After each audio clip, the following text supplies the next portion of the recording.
Want to read and hear more about your favorite sports? Well, log on to ngscsport.com for all of our current content. Check out our podcast on our site, as well as iHeart, Spreaker, iTunes, TalkShoe, and more. Listen to live play-by-play of Nassau Community College basketball on the NGSC Spreaker radio player on the homepage. That and so much more from NGSC Sports, where we never stop. Hey, this is Kevin Kelly, the voice of Ring of Honor Wrestling, and you are listening to 3 Count Thursday. You got it? 3 Count Thursday. Make it happen.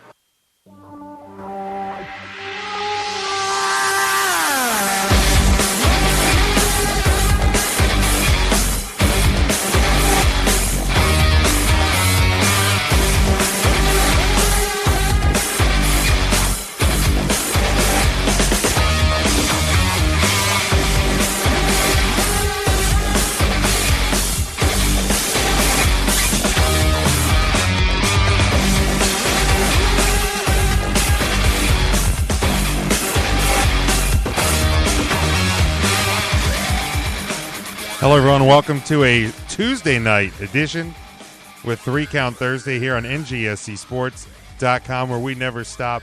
Jim and Ryan here with you.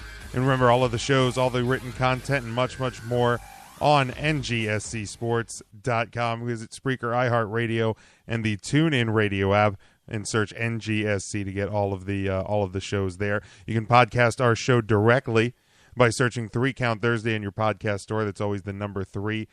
Never the word 3 when you go 3 Count Thursday. Visit us on Facebook, facebook.com/3 Count Thursday, Twitter, Instagram at 3 Count Thursday, YouTube, 3 Count Thursday. You get the idea, folks. Real simple. It's our name. We're here on a Tuesday night. Is Tuesday, December 22nd.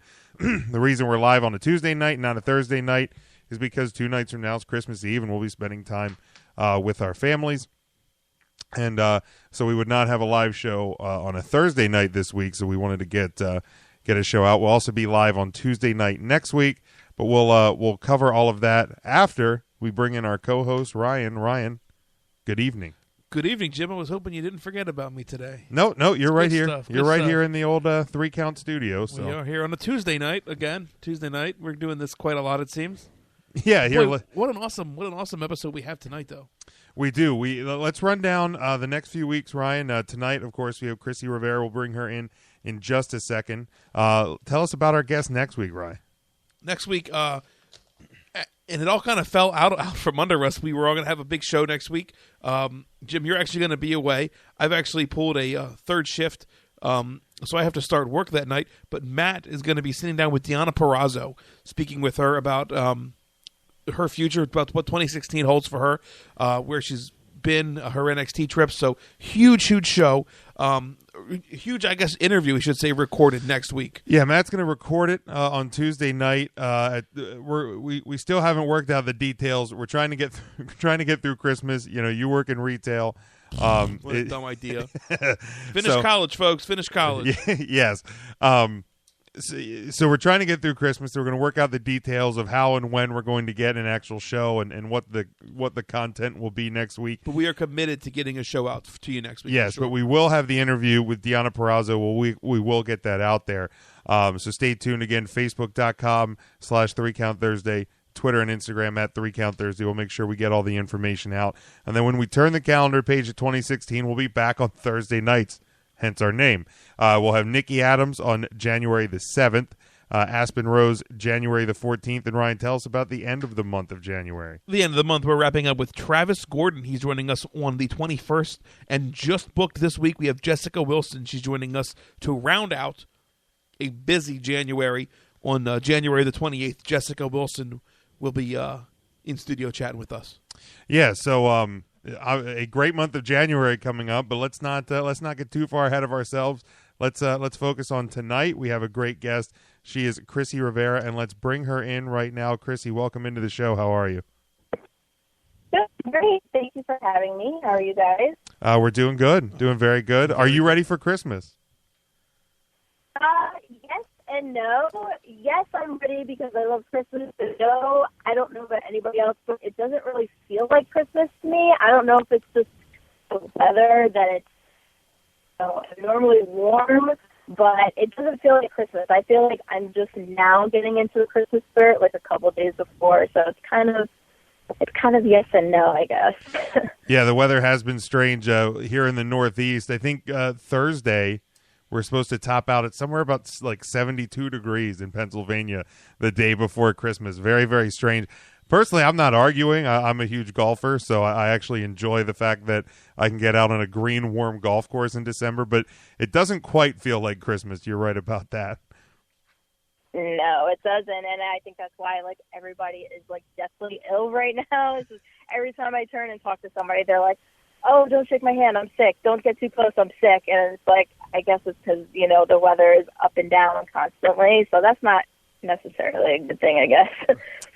No, absolutely not. But let's get into the interview here. One thing we always like to do is get a little bit of background information on our guest. But did you like wrestling? Did you watch wrestling growing up? Who maybe were some wrestlers that influenced you, if you were into it, or how did you even get into the idea of becoming a wrestler? Well, I watched it on and off when I was younger. I have an older brother who is 12 years older than me, so he was really into wrestling, loved watching it every week and all that stuff. So at that time, I was, very young, and I didn't really watch wrestling or know much about it. I just knew that my brother would watch wrestling on TV, and then he would act out the moves on me and beat me up. So that was kind of like my first interaction with wrestling, was through my brother. And then as I got older, a little bit older, I would, watch it with him and fight back and stuff like that. So I gradually became more and more of a fan as I got older, and I started understanding it more. And then I also had a childhood friend that was super into wrestling, so we would watch wrestling all the time, and then my love for it just grew from there. So I guess, yes, at an early age, but once I started understanding more and being able to enjoy it and not just get beat up by my older brother. Now, Chrissy, you actually got your start in professional wrestling in Philadelphia, which is a notorious wrestling city, always a hot crowd, very passionate fans. Tell us about your time there, what you learned, what was the most valuable lesson? You mean when I first started training? Or? Sure, yeah. When I first started training, I started training in North Jersey, so I used to drive about 2 to 3 times a week from where I lived in South Jersey all the way up to North Jersey. So it was quite a bit of a drive, but I was so dedicated back then. I was so passionate about it. There was just so many influential people. I had Jay Lethal actually would have a big hand in part of the training. There was a guy, Nino Capone, which a lot of people aren't familiar with. I don't think he's wrestling much anymore, but he was really big in the Northeast indie scene at one point. So just them by themselves, it was just such a huge influence, and they were such a positive impact on me when I first started, because I was the only girl in my wrestling class. It was all guys, so I was very intimidated. I'm only 4'9", so I'm very small, so it's like a small girl in the class. I didn't know any better, so they definitely helped me out, and they were a big influence early in my career.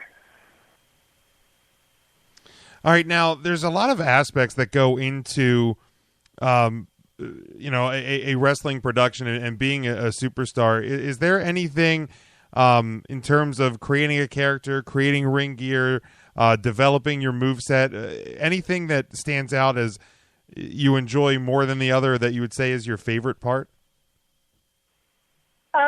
I love creating a character. I love being a heel. I noticed that a lot of the companies I work for, I'm mostly a heel. So when I'm not a heel and I'm actually a babyface, it's kind of bizarre that even fans pick it up, that I happen to go to shows, other promotions that I work for. They're like, "Oh, it's really weird. You're actually a good guy and people are cheering for you." And I'm like, I know, it's very bizarre. But I love being able to be a heel. I love being able to study character development, things like that. Of course, gear and being able to get ideas for that. I love that.